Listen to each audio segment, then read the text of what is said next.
something the likes of I've never seen before. It felt like an earthquake followed by a huge blast that blew out the windows in this, what was once our studio. We understand that the hospitals are overwhelmed at this point. This is the absolute worst thing that could have happened to Lebanon at this stage.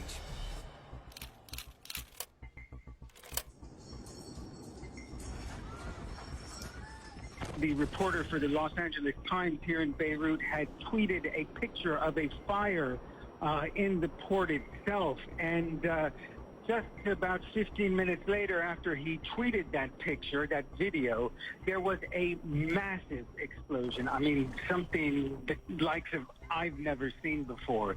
The windows of the CNN bureau have been completely blown out. If I'm looking at the buildings all around me, all the many windows are also smashed. There's lots of glass and other debris in the street. There is still smoke rising from the port, and there was an odd red cloud hanging over the downtown district of Beirut. Well, this explosion took place in the port area. It was preceded by some sort of fire. It appears in a warehouse, which, according to the official Lebanese National News Agency, contained fireworks. But what we felt, and in this building, this is where CNN's office used to be, it felt like an earthquake followed by a huge blast that blew out the windows in this, what was once our studio, and the window frames as well. Just panning the camera around, you can get an idea of the level of damage that happened. And this damage, of course, is duplicated throughout much of central Beirut, and in fact kilometers from here. I've spoken to people in the neighborhood of Jamaisi, which is closer to the port, told me of a scene of total destruction where all the windows were blown out. Car windows were shattered. We understand that the hospitals are overwhelmed at this point with the wounded. They are calling for people to donate blood if they can. I just got off the phone with a friend here in Beirut who said throughout the entire time she's lived here, through wars with Israel, through the civil war, never has she experienced and felt an explosion this large. And the same goes for me. I've been through wars here, civil wars, nothing along the lines of this explosion. I can still hear sirens just outside me in central Beirut. And so clearly there's still an effort to pick up as many of the injured as possible. There's no question there are hundreds of injured, dead. No doubt there are dead, but we don't know at this point we don't have any clear number of that. The authorities, challenged in the best of times, are struggling to try to come to terms with what has happened, to treat the injured and to get to the bottom of what happened this evening in Beirut. Initially, I thought it was an earthquake.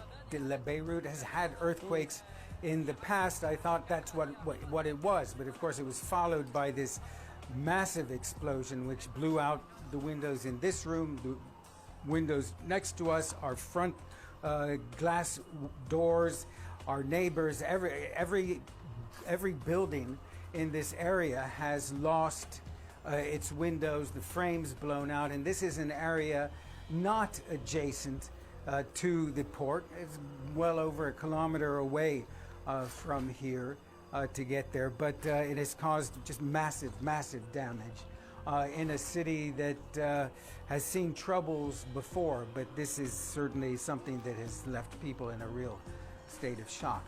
Added up all together, before this explosion happened after 5 p.m. this evening, Lebanon had enough troubles as it is, plus COVID. The country is about to go into, it's in a partial lockdown already to stop what has been an alarming increase, almost a tripling of the number of cases since the beginning of July of coronavirus. So certainly this is really just hitting a country when it's down, this explosion that has happened, causing no doubt hundreds of millions of dollars in damage. Since the beginning of July, the number of recorded coronavirus cases has almost tripled to around 5,000, with more than 60 dead. Now, these numbers, compared to many other countries like the United States, might seem very small, but given this country's social, economic, financial, and political crises, it may be something, if there's a serious outbreak, the country simply can't deal with. In March, Lebanon defaulted on a $1.2 billion Eurobond, the first time the country ever defaulted. Since then, the local currency has lost much of its value. Lebanon's government has never been able to provide its citizens with a reliable power supply. These power cuts are wreaking havoc with those already beleaguered hospitals, which are grappling with the coronavirus outbreak.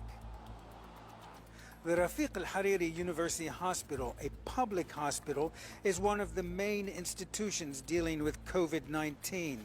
It has had to turn off the air conditioning in non-essential wings to conserve power. One day, the hospital director told us they had to use almost a month's worth of fuel to keep their generators running when city power was cut. With coronavirus numbers growing steadily, the director of the hospital, Dr. Firas Abyad, has warned that Lebanon is in danger of losing control. The American University of Beirut Medical Center is one of Lebanon's premier hospitals and was able to function continuously throughout the country's 15-year civil war. For decades, it has treated patients from across the Middle East. But in July, faced with rising costs and falling revenues, it fired 850 employees. We've heard that the Hotel Dieu, which is one of the main hospitals here in Beirut, has received at least 400 injured. The Rafiq Hariri University Hospital, the director there, is tweeting that they've received around 60 injuries. And of course, that's just two hospitals. Multiple witnesses are telling us about people being treated in the street, walking wounded, people conducting CPR on injured in the street, and just the destruction everywhere is massive. This is the absolute worst thing that could have happened to Lebanon at this stage. I'm Ben Wiedemann, CNN, reporting from Beirut.